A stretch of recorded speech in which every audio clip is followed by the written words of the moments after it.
Welcome to the Banker Lamp. Please enjoy the video. In this video, I will explain how to make delicious homemade donuts. First, gather all your ingredients and necessary kitchen tools. Having everything ready before you begin mixing will make the process much smoother and more enjoyable.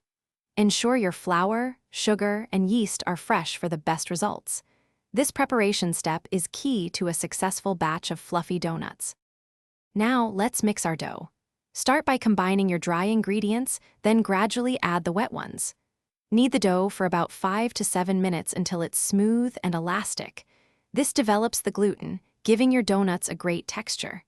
Finally, let the dough rise in a warm spot until it doubles in size, which usually takes about 1 hour.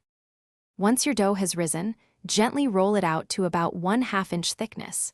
Use a donut cutter to create your shapes, including the holes. Heat your frying oil to 350 degrees Fahrenheit. Carefully place a few donuts into the hot oil, frying them for about 1 minute per side until they are golden brown and cooked through. The final step is glazing.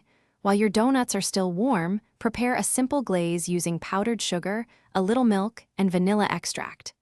Dip each donut into the glaze, ensuring it's fully coated. Let any excess drip off, then place them on a wire rack to set. Serve your homemade donuts fresh for the most delightful treat. Thanks for watching. If this was helpful, leave a like and consider subscribing. See you next time.